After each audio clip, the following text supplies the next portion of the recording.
میں سمجھتا ہوں کہ ایک جمہوری ملک کے لحاظ سے ایک تو یہ آج کا واقعہ جو ہے اس بات کو ثابت کرتا ہے کہ عدالتیں آزاد ہیں۔ انہوں نے طلب کیا وزیر اعظم کو اور وزیر اعظم نے بھی بہت سرعت کے ساتھ وہاں پہنچے، تو یہ ساری خوش آئند باتیں ہیں۔ جیسے آپ نے تھوڑا سا ذکر کیا، آلریڈی آپ کو پتہ ہے ایک بڑا ہائی لیول عدالتی کمیشن بنایا گیا تھا اس سارے معاملے کی چھان بین کرنے کے لیے، اور باقاعدہ انہوں نے اپنی کنکلوژنز، اپنی فائنڈنگز اور اپنی ریکمنڈیشنز دی ہیں۔ اب حکومت کو میرا خیال یہ رپورٹ دینا ہے کہ وہ جو ان کی ریکمنڈیشنز ہیں ان میں سے کتنی پر عمل ہوا اور کتنی پر عمل نہیں ہوا۔ تو اس کے لیے تو 4 ہفتے بہت ہیں۔ البتہ اگر جیسے عدالت اعلیٰ نے یہ بھی کہا کہ سیٹسفائی کیا جائے جو یہ والدین ہیں، جو کہ میں سمجھتا ہوں بہت ضروری بات ہے، کیونکہ اصل مدعی تو وہی ہیں، ان کے لخت جگر گئے ہیں، تو اگر وہ عدم اعتماد کا اظہار کر دیں اس عدالتی کمیشن پر، پھر ہو سکتا ہے کہ سپریم کورٹ دوسرا عدالتی کمیشن بنائے، اس میں پھر ٹائم لگے گا، 4 ہفتے کافی نہیں ہوں گے۔ لیکن میرا اپنا سمجھنا ایسا ہے کہ اگر اس پرانے کمیشن کے تمام ریکمنڈیشن پر عمل کر دیا جائے تو میرا خیال ہے سپریم کورٹ بھی سیٹسفائی ہو جائے گی، اور شاید اگر وزیر اعظم خود کنونس کرنے کی کوشش کریں جو لاحقین ہیں تو شاید وہ بھی کنونس ہو جائیں۔ تو مجھے لگتا ہے کہ اچھی ڈائریکشن دی ہے سپریم کورٹ نے، اللہ کرے کہ ابھی اچھے طریقے سے اچھی رپورٹ جو ہے وہ پیش کی جائے اور اس کے اندر کوئی بہانے بنائے بغیر جن کے خلاف جو ایکشن ہونا ہے وہ ہو۔ لیکن ایک دو باتیں میں بتانا چاہوں گا۔ ایک تو یہ کہ 6 لوگوں کو سزائے موت ہوئی تھی اسی سے ریلیٹڈ جو ہے اپنے ملٹری کورٹ سے، 5 پر عمل درآمد ہو چکا اور ایک جو ہے وہ پینڈنگ ہے کیونکہ وہ اسٹے وغیرہ لیا ہوا ہے۔ 4 فوجی افسروں کو سزائیں دی گئیں، فوجی افسرز کو، اس لیے کہ وہ کوتاہی پائی گئی یا انہوں نے صحیح طریقے سے اپنا مشن سر انجام نہیں دیا۔ اس کے علاوہ یہ بھی میں ایڈ کر دوں کہ کچھ لوگوں کو کیفر کردار تک مختلف آپریشن میں پہنچا دیا گیا، لہٰذا اے پی ایس سے ریلیٹڈ کوئی ایک اکا دکا کہیں کوئی بندہ ہوگا تو ہوگا۔ تو یہ تحریک طالبان پاکستان کے ساتھ موجودہ مذاکرات ہیں، یہ تھوڑا مختلف چیز ہے، وہ اگلے سوال میں پھر میں آپ کو اس کا جواب دوں گا۔ بالکل جن صاحب، میں اس پہ بھی بات کرنا چاہوں گی کیونکہ عدالت میں ذکر ہوا ہے اس کا بھی کہ میڈیا رپورٹس کے مطابق حکومت کسی گروہ سے جو ہے وہ مذاکرات کرنے جا رہی ہے، اور خبریں یہ بھی ہے کہ حکومت ٹی ٹی پی کے ساتھ جو ہے وہ مذاکرات چاہتی ہے، اور ٹی ٹی پی وہی ہے جس نے اے پی ایس واقعے کی جو ذمہ داری تھی وہ قبول کی تھی۔ تو آپ کو لگتا ہے کہ یہ ٹی ٹی پی کے ساتھ مذاکرات ہونے چاہیے؟ جی، اس میں دیکھیں اس کے ایک تو اخلاقی قانونی پہلو ہے، پولیٹیکل ہو سکتا ہے، لیکن میں ملٹری پہلو کو پہلے لوں گا۔ دیکھیں آج تک کوئی بھی ایسا کبھی بھی نہیں ہوا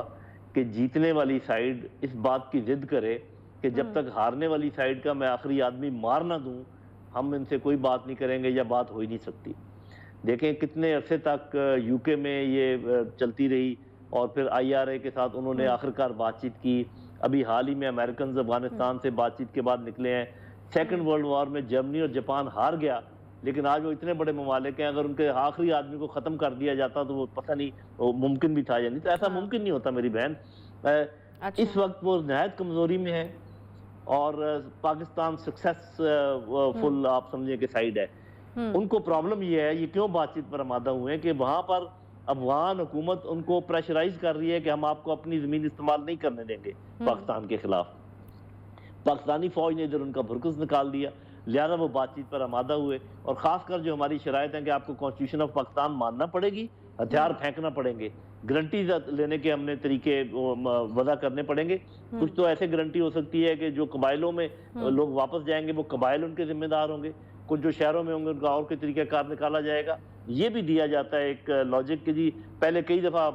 بات چیت ہوئی ہے، ناکام ہوئی، وہ اس لیے ناکام ہوئی کہ اس کے پیچھے را تھی ناکام کرنے والی، سی اے اے تھی ناکام کرنے والی، این ڈی ایس سے ناکام کرنے والے، اب وہاں پر ہمیں معاونت مل رہی ہے، تو یہ کامیاب ہوں گے انشاءاللہ، اور یہ ہم جائیں گے۔ مکمل پیس تبھی ہوتا ہے جب اس کے آخر میں مذاکرات ہوتے ہیں، ورنہ اگر ان کے 100 200 یا 500 لوگ بھی رہ گئے تو یہ مزید 20 سال تک چل سکتا ہے۔ تو ہم اس مخمصے کی حالت میں کیوں رہیں؟ ہم جیتے ہوئے ہیں، ان پر پریشر ہے، لازمی بات ہے کہ بات چیت کر کے اس معاملے کو رفع دفع کیا جائے، لیکن اس میں یہ استثناء رکھا جائے کہ جو ایسے ہینس کرائم میں، گھنونے جرائم میں اگر کوئی لوگ ہیں جنہوں نے اپنا تعلق را کے ساتھ بنایا ہوا تھا اور جو مین ان کے کرتا دھرتا تھے، ان کو نہ چھوڑا جائے۔ ان کے فٹ سولجرز جو لوگ اسلام کے نام پہ گمراہ ہوئے، ایسے لوگوں کو جو ہے نا ایمنسٹی دی جا سکتی ہے۔ لیکن جل صاحب اس چیز پہ تو پھر بار بار سوال اٹھ رہا ہے کہ آخر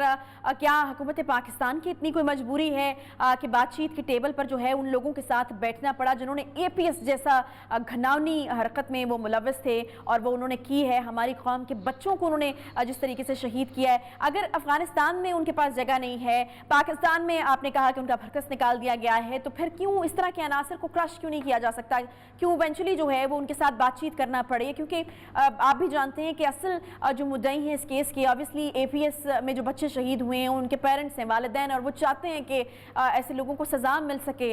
جو کہ ان کے بچوں کو شہید کرنے میں ملوث ہیں۔ جی، پہلی بات تو یہ ہے کہ بات چیت کرنے کا ہرگز یہ مطلب نہیں ہوتا کہ گھٹنے ٹیکے جائیں۔ صاف ظاہر ہے بات چیت دو سائیڈوں کے درمیان ہوتی ہے، ایک جیتی ہوئی ہوتی ہے، ایک ہاری ہوئی ہوتی ہے، تو گھٹنے تو ہاری ہوئی سائڈ ٹیکتی ہے، جیتی ہوئی سائڈ کبھی گھٹنے نہیں ٹیکتی۔ دوسری بات یہ ہے کہ یہ میں پہلے واضح کر چکا ہوں کہ کیوں بات چیت کرنا ضروری ہے۔ آخری آدمی جو آپ کہہ رہے ہیں کرش کر دینا چاہیے، کرش تو وہ ہو گئے، لیکن کرش کرنے کا تنظیم کرش ہوتی ہے، آخری آدمی کرش نہیں ہوتا۔ یہ دیکھنے کی بات ہے، اور جو سانحے کے ساتھ جو زیادہ لوگ انوالو تھے ان سب کو کیفر کردار تک پہنچا دیا گیا ہے۔ لیکن یہ باتیں میں مانتا ہوں کہ جب تک آپ لواحقین کو سیٹسفائی نہیں کرتے، ان کو یہ بتا نہیں دیتے ساری باتیں اور وہ مان نہیں جاتے، اس وقت تک میرا خیال ہے کہ شاید سٹیٹ کے پاس یہ نہ ہو پاور کے ان کے بہاف پہ ان لوگوں کو معاف کر دیں جو کہ چند ایک رہ گئے ہوں گے۔ باقی لوگوں کو جن کو ایمنسٹی دی جا رہی ہے یہ وہ لوگ ہرگز نہیں ہیں جو اے پی ایس سے ریلیٹڈ لوگ ہیں، وہ آپ کو نہیں ملے گا، وہ ختم کر دیے گئے ہیں۔ کوئی ایک آدھ اگر بھاگا ہوا ہوگا اس کو بھی ہم دیکھ لیں گے انشاءاللہ۔ نہیں تو اس کا فیصلہ جل صاحب ہونا کیسے چاہیے؟ ٹی ٹی پی سے مذاکرات کے لیے ریفرینڈم ہونا چاہیے یا پھر آپ کو لگتا ہے کہ پارلیمنٹ میں اس پر بحث ہونی چاہیے تو پھر ہم کسی نتیجے پر پہنچ سکتے ہیں؟ جی، جتنے بھی امپورٹنٹ معاملات ہوتے ہیں، دیکھیے حکومت وقت جو ہے اس کو مینڈیٹ حاصل ہے عوام پاکستان کے بہاف پہ بات چیت کرنے کا۔ ایسے تو ہر چیز کو اگر وہ پوچھنے لگ جائیں، ریفرینڈم کرنے لگ جائیں، پھر تو یہ لامتناہی سلسلہ ہو جائے، کبھی کا کام ہو ہی نہ۔ حکومتیں کام کیسے کرتی ہیں؟ حکومتیں مینڈیٹ لے کر آتی ہیں، ان کے پاس یہ مینڈیٹ ہوتا ہے کہ وہ عوام کے بہاف پہ بات کریں۔ البتہ اس قسم کے جو سینسٹیو معاملات ہیں ان کا یہی طریقہ ہے کہ جیسے ابھی یہ لایا گیا ہے میڈیا میں، بتایا گیا ہے میڈیا کو، یہاں پہ بحث شروع ہو گئی ہے، آپ اور میں بات کر رہے ہیں، بات عدالتوں تک گئی ہوئی ہے، اسی کو کہتے ہیں کہ to build the consensus, national consensus. تو اب جو میں جو اس میں دلائل دے رہا ہوں، اگر کسی کو اچھے لگیں گے یہ بات آگے پھیلے گی، آپ کچھ باتیں کر رہی ہیں، تو اسی طریقے سے کنسنسس پیدا ہوتا ہے۔ اور اس کے بعد ہم نے یہ چیز دیکھیں، جو ہمارا ماحول ہے نا پارلیمنٹ کا، اگر تو وہ ایسا ہوتا کہ وہاں پر بہت سنجیدہ گفتگو ہو سکتی ہے اور سنجیدہ طریقے سے کراس دی ٹیبل دلائل دینے کے بعد ووٹنگ ہو سکتی ہے، تو اگر آپ سمجھتی ہیں ایسا ہو سکتا ہے تو وہاں بھی یہ کیا ہے۔ میرا خیال زیادہ سے زیادہ جو کام ہو سکتا ہے وہ کیا جا رہا ہے، وہ یہ ہے کہ جو ان کیمرہ بریفنگ دی جا رہی ہے، اسی کو کہتے ہیں پارلیمنٹ کو ساتھ لے کے چلنا۔ اور پارلیمنٹ کو کیسے ساتھ لے کے چلتے ہیں؟